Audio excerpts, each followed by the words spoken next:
जय हिंद दोस्तों एक बार फिर से आप सभी का स्वागत है हमारी इस ज्ञान की दुनिया में। दोस्तों आज के इस वीडियो में हम आपको बताने जा रहे हैं महर्षि गर्ग के बारे में। दोस्तों गर्ग मुनि नक्षत्रों के खोजकर्ता माने जाते थे, यानी सितारों की दुनिया के। ये गर्ग मुनि ही थे जिन्होंने श्री कृष्ण एवं अर्जुन के बारे में नक्षत्र विज्ञान के आधार पर जो कुछ भी बताया वह पूरी तरह सही साबित हुआ। कौरव पांडवों के बीच महाभारत युद्ध विनाशक रहा। इसके पीछे वजह यह थी कि युद्ध के पहले पक्ष में तिथि क्षय होने के 13वें दिन अमावस्या थी। इसके दूसरे पक्ष में भी तिथि क्षय थी। पूर्णिमा 14वें दिन आ गई और उसी दिन चंद्र ग्रहण हुआ। दोस्तों तिथि नक्षत्रों की यही स्थिति व नतीजे गर्ग मुनि जी ने पहले ही बता दिए थे। गर्ग नाम के अनेक आचार्य हुए हैं। आयुर्वेद, वास्तुशास्त्र आदि विभिन्न विद्याओं के आचार्य गर्ग एक ही व्यक्ति हैं ऐसा नहीं कहा जा सकता। इनके काल भी भिन्न भिन्न हैं। आयुर्वेद शास्त्रज्ञ गर्ग के विषय में आयुर्वेद का इतिहास द्रष्टव्य है। गर्ग मुनि भगवान कृष्ण जी के एवं राजा अग्रसेन जी के कुलगुरु राजपुरोहित थे तथा कृष्ण तथा बलराम का नामकरण इन्होंने ही किया था। भगवान शिव, पार्वती, भगवान सूर्य छाया का विवाह भी महर्षि गर्गाचार्य जी के द्वारा संपन्न कराया गया। भारत का समस्त ज्ञान मन के पार का ज्ञान, ध्यान और उसके बाद समाधि की अवस्था में पाए हुए ज्ञान है। ये मनुष्य द्वारा निर्मित नहीं है, इसलिए इन्हें देवीय ज्ञान मानते हैं। ज्योतिष इसी तरह का अनूठा ईश्वरीय ज्ञान है। भारत में माना जाता है कि इस ज्ञान को स्वयं विश्व निर्माता ब्रह्मा जी एवं भगवान शिव जी ने गर्ग ऋषि को दिया था और उनके बाद अनेक ऋषियों द्वारा इसे विकसित किया गया। ज्योतिष आम इंसान और ईश्वर के बीच एक पुल बनाता है, उसे ईश्वर की ओर उन्मुख करता है और अंत में उसे भगवता प्रदान करता है, यानी कि भगवान की भक्ति प्रदान करता है। गर्ग संहिता नाम से एक दूसरा ग्रंथ भी है जो ज्योतिष ग्रंथ है। गर्ग संहिता गर्ग मुनि की रचना है। इस संहिता में मधुर श्री कृष्ण लीला परिपूर्ण है। इसमें राधा जी की माधुर्य भाव वाली लीलाओं का वर्णन है। श्रीमद् भागवत गीता में जो कुछ सूत्र रूप से कहा गया है, गर्ग संहिता में उसी का बखान किया गया है।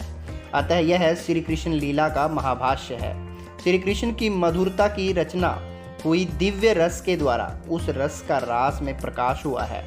श्रीमद् भागवत गीता में उस रास के केवल एक बार का वर्णन 5 अध्यायों में किया गया है, जबकि इस गर्ग संहिता में वृंदावन में अश्वखंड के प्रभाव सम्मिलन में समय और उसी अश्वमेध खंड के दिग्विजय के अनंतर लौटते समय 3 बार कई अध्यायों में बड़ा सुंदर वर्णन है। इसके माधुर्य खंड में विभिन्न गोपियों के पूर्व जन्मों का बड़ा ही सुंदर वर्णन है और भी बहुत सी नई कथाएं हैं। यह संहिता भक्तों के लिए परम समादर की वस्तु है। दोस्तों बहुत से लोगों का गोत्र गर्ग है और बहुत से लोगों का उपनाम गर्ग है। सभी का संबंध गर्ग ऋषि से है। वैदिक ऋषि गर्ग, आंगिरस और भारद्वाज के वंशज 33 मंत्रकारों में श्रेष्ठ थे। गर्गवंशी लोग ब्राह्मणों और वैश्यों बनिए दोनों में मिल जाएंगे। एक गर्ग ऋषि महाभारत काल में भी हुए थे जो यदुओं के आचार्य थे, जिन्होंने गर्ग संहिता लिखी। ब्राह्मण पूर्वजों की परंपरा को देखें तो गर्ग से शुक्ल, गौतम से मिश्र, श्रीमुख शांडिल्य से तिवारी या त्रिपाठी वंश प्रकाश में आता है। गर्ग ऋषि के 13 लड़के बताए जाते हैं जिन्हें गर्ग गोत्रीय पंच प्रवरीय शुक्ल वंशज कहा जाता है, जो 13 गांवों में विभक्त हो गए थे। यह कहना कि ये सभी ऋषि और गोत्र सिर्फ ब्राह्मणों के ही हैं गलत होगा। इन सभी ऋषियों से दलित समाज का भी जन्म हुआ है। इनकी एक शाखा दलितों में मिलती है तो दूसरी क्षत्रिय और तीसरी वैश्यों में। दोस्तों गर्ग गार्ग्य गोत्र में घृत, कौशिक, मांडव्य, अथर्व, वैशंपायन ये 5 माने गए हैं। वितथ ऋषि की सुनंदा नाम की स्त्री थी जिनके स्वयंभू मनु पुत्र थे। इनकी पत्नी का नाम विजय था। इनके गर्भ से बृहक्षव्य, नर, गर्ग, सहोत्रा ये 4 पुत्र उत्पन्न हुए। गर्ग की बनाई गर्ग संहिता ग्रंथ जगत प्रसिद्ध है।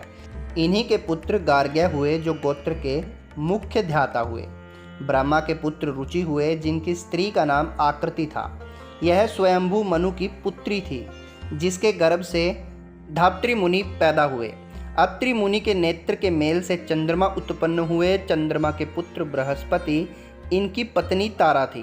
तारा के गर्भ में बुध पैदा हुए। बुध की पत्नी इला नाम की थी। इससे पुररवा नाम के पुत्र पैदा हुए। पुररवा की पत्नी नाम उर्वशी था।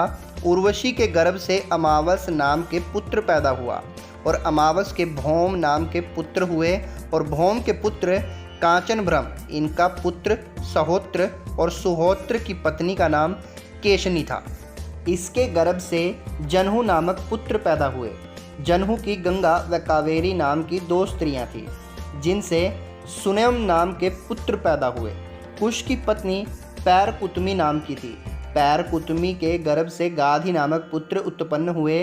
गाधी के पुत्र विश्वामित्र हुए। इन्हीं को कौशिक भी कहा जाता है। गर्ग गोत्र के रेखा चित्र में अत्रि से विश्वामित्र देखें। विश्वामित्र के सांकृति, गालव, मोदगल्य, मधुछंदा, गैर, देवल, अष्टक, कच्छप तथा हरित आदि पुत्र हुए। ये सांकृति मुनि वशिष्ठ सांकृति के साथ वंश प्रवर्तक हुए।